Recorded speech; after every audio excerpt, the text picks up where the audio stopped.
Alors, salut à tous, j'espère que vous allez bien. Si vous êtes sur cette vidéo, c'est que vous avez commencé le processus de CRUD avec nous. Et donc, dans cette série de vidéos, nous allons justement continuer notre CRUD et nous allons travailler essentiellement sur le bouton Update. Donc, sans plus tarder, après le jingle, on va continuer. Restez jusqu'à la fin parce qu'il y a des astuces que je vais montrer.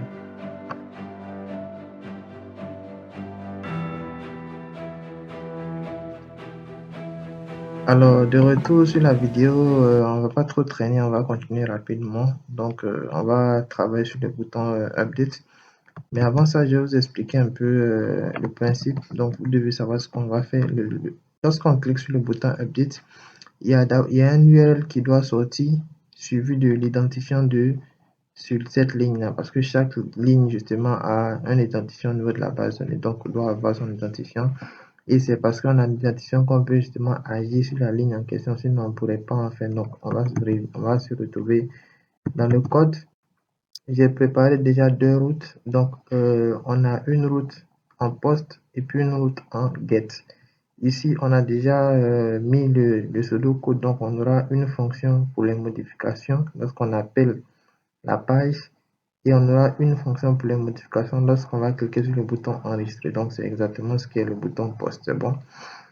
Là, vous aurez compris, le lien, c'est ce qui doit s'afficher au niveau de l'URL. Ensuite, l'identifiant, si c'est 1, c'est 2, c'est 5. Donc, ça va s'afficher également. Le bouton Show est justement utilisé au niveau de la fonction. Vous allez voir ça tout à l'heure. Et Update Show, c'est l'URL qui est utilisé pour justement passer de page en page. Donc, c'est le nom de notre lien. C'est bon, ou bien le nom de notre fonction, si vous oubliez ça. Donc, on va suivre au niveau du contrôle, on va commencer à définir la fonction en question qui est en public. Le nom, c'est show. Pour les paramètres, on ne va pas mettre de paramètres pour l'instant. Je vous explique maintenant. Lorsqu'on clique sur le bouton pour se rendre sur la page, donc que ce soit en post ou en get, on a une request qui est justement lancée. Donc, vous pouvez constater au niveau de sa définition, c'est un trait qui est implémenté. Donc, nous, ici, on va l'utiliser. Donc là, on va utiliser justement la request. Ensuite, cette request là, pour pouvoir mieux l'utiliser, on doit utiliser ça à travers une variable qu'on va appeler $request. C'est bon. Sans oublier que nous travaillons sur un modèle qui est le modèle student. Donc, on va profiter du dynamisme justement de Laravel parce que Laravel est super intelligent. Lorsqu'on fait comme ça, automatiquement, il sait qu'il doit prendre l'information du modèle et mettre au niveau de notre variable de la student. Et pour finir, on aura notre variable de la ID. C'est bon. Donc, ce qu'on va faire ici, c'est de faire un DD pour constater justement est-ce que réellement on a les informations au niveau de la request. C'est bon. Voilà, donc ça c'est bon. On va se retrouver au niveau de la route. Ici, on va copier tout simplement cette ligne-là que j'ai déjà programmée. On va coller ici. Vous l'aurez deviné, update show, j'ai dit justement que c'est ce qui va nous permettre de pouvoir passer de page en page. Et également, comme on a déjà une boucle ici, donc on a la variable de la student qui est déjà disponible au niveau de Laravel. Donc, on peut faire comme ceci parce que là, on a déjà un identifiant, tout comme on peut faire comme ça. Laravel intelligent, il sait automatiquement que c'est l'identifiant qui doit récupérer. Donc, on va actualiser et puis patienter, voir si ça marche ou ça ne marche pas. Alors, donc, lorsqu'on passe la souris sur ce bouton, vous allez constater juste en bas à gauche, vous allez constater le lien. D'accord, là, on a Update Student 1. Lorsque je viens ici, on a Update Student 6. Lorsque je viens ici, on a Update Student 7. Donc, autant de lignes qu'on aura, on aura justement l'identifiant qui va changer de bouton en bouton. Et lorsque je clique par exemple sur ce bouton, automatiquement, on a notre fonction qui doit rentrer en vigueur. Et on aura justement notre request qui est capturé. Et donc, lorsqu'on va déplier, on va voir que au niveau de la request, pour l'instant, on n'a rien parce que justement, rien ne s'est affiché. Ce qu'on doit faire, c'est de récupérer les informations. Et donc, c'est ce qu'on va faire maintenant. Donc, pour l'instant, on va supprimer ça. Et on va créer une variable. On va utiliser toujours notre variable de la student. Et voilà, au niveau de la student, on va utiliser le modèle pour récupérer justement les informations. Donc, je vais copier ça. histoire de vous montrer justement que c'est la fonction qu'on va utiliser.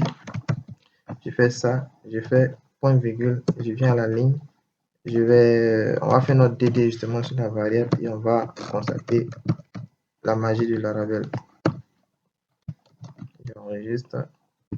Donc, vous pouvez constater au niveau du fichier, vous voyez que l'information a changé.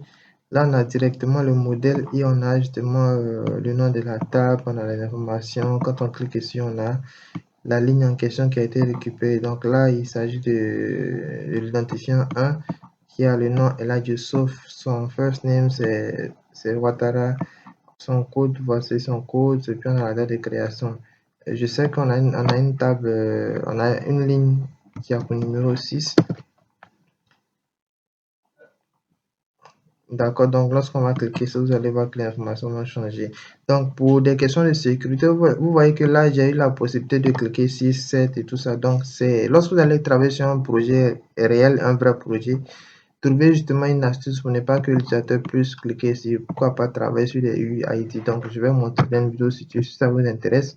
Mettez en commentaire, je vais vous montrer comment sécuriser cette partie-là. Pour l'instant, on se contente du fonctionnement tout simplement. Là, je vais me retrouver au niveau du code. Et ce qu'on va faire, on va juste retourner la vue tout simplement. Donc, on va utiliser la méthode return.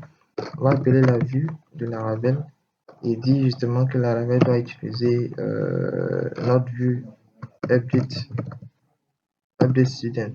C'est bien ça, hein? Je vérifie au niveau de ma vue. J'ai update student. Voilà, donc l'orthographe est bon. J'actualise. Et là, j'ai fait ça. Vous allez voir, là, on a le formulaire qui est là. Donc, ce qu'on doit faire dès à présent, c'est de permettre à l'utilisateur de retrouver les informations ici pour ne plus à le ressaisir. Voilà, donc c'est ce qu'on va faire tout à l'heure. On viendra justement dans notre formulaire. Donc, ça, c'est du HTML classique. Vous l'aurez deviné, on est obligé dans cette vidéo-là d'utiliser ça parce que je ne vous ai pas encore montré la méthode layout. Donc la méthode d'héritage de vue. Plus tard, je vais vous montrer quand on va finir l'enregistrement, la suppression, d'accord, la vidéo sur la suppression. La vidéo qui va suivre la vidéo de suppression, je vais vous montrer justement comment optimiser ce code-là. Donc c'est dans cette vidéo-là qu'on va gérer tous ces petits michi-bichis-là. D'accord, donc là, on va sur le niveau de la vue. Donc, nous sommes déjà sur la vue. Là, ce qu'on va faire, c'est d'utiliser notre variable first, notre variable globale pour pouvoir récupérer les informations. Si on a récupéré le first name, ce qu'on va faire maintenant, c'est de dire, lorsque le first name n'existe pas, parce que là, c'est comme si justement, il est en train de vérifier, il est en train de dire que c'est ça. Donc, pour l'instant, c'est un boolean, c'est un true. Lorsque ça n'existe pas, qu'il prenne les informations qui sont au niveau de student, mais il nous affiche que le first name ici. Donc ça, c'est dans le cas où ça existe. Vous allez voir, on va vérifier dès que ça marche, puis on va dupliquer sur les autres lignes. Donc après avoir retourné l'information, il va falloir qu'on puisse dire à la Laravel d'afficher, de passer plutôt les informations qui sont contenues au niveau de ces variables dans la vue. Donc on est obligé d'utiliser comme ceci. Maintenant, la Laravel saura que les informations qui sont dans la variable doivent passer dans cette vue-là, tout simplement. Et ça nous donne un avantage au niveau de l'utilisation. On pourra utiliser dans cette vue-là. Donc ici, vous l'aurez deviné, c'est du HTML classique, donc on n'est pas obligé de coder ça ensemble. Vous pouvez coder ça à votre niveau. Donc au niveau de chaque input, on doit faire une vérification. Pour l'instant, c'est de dire, lorsque l'information est là, que ça existe, on affiche, ça n'existe pas. Si ça existe, on laisse comme ça pour dire qu'il n'y a rien, d'accord? Mais si ça n'existe pas, on va mettre l'information qui se trouve au niveau du student. Donc, on a passé student, si vous vous souvenez tout à l'heure, au niveau des compacts. Donc, on aura accès à cette variable-là ici. Qu'est-ce que nous on cherche? C'est le first name. Voilà. Donc, je vais copier cette ligne de code. Je vais la coller ici. Je vais la coller là. Et puis, le compte est bon pour moi. Non, pas du tout bon parce que je dois changer les informations. Last name. Et ici, je dois mettre code. Voilà. Ici, c'est code. Ici, c'est last name. Avant de terminer, il va falloir, bon, il y a déjà le token CRF qui est là, mais au niveau de l'action, il va falloir que je change, c'est plutôt update edit. Voilà, donc je vais vous montrer justement pourquoi update edit. Parce qu'on a dit, lorsqu'on va cliquer sur le bouton submit, c'est update edit qui va être lancé. Donc c'est justement pour ça qu'on a utilisé ici. Ce qu'on va faire ensuite, c'est de changer ce bouton là pour mettre modifier. Je vérifie encore s'il n'y a pas un détail qu'on a laissé. Voilà. Donc ici, on va mettre formulaire de modification. C'est bon, bon. Là, si c'est modification d'un étudiant. Voilà. On vérifie encore une dernière fois. Je pense que le compte est bon. Donc, vous l'aurez deviné, les informations de Maguidi Adamant sont bel et bien ajoutées. Donc, on a le code qui est là, on a le last name, donc le prénom, et on a le nom. En anglais, le first name, c'est le nom, puis le last name, c'est justement le prénom. Donc, ce qu'on va faire maintenant, c'est de permettre à ce qu'on puisse cliquer sur modifier pour faire les modifications. Quand on clique sur retour, rien n'a changé, hein. Quand on fait retour, on vient sur la page d'accueil, qui est donc la liste des étudiants. Et on va continuer à justement dynamiser notre travail. C'est de cliquer sur le bouton envoyer.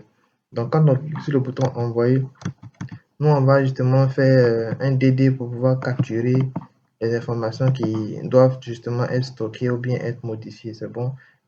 Comment est-ce qu'on va faire? C'est de créer justement la deuxième méthode qui est donc une méthode publique. Function, vous le retenez, c'est edit ou bien update. Je pense qu'on a dit update.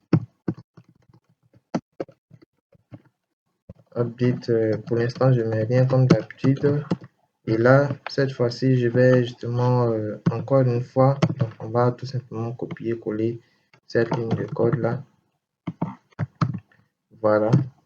Et cette fois-ci, vous allez voir qu'il y aura un petit changement.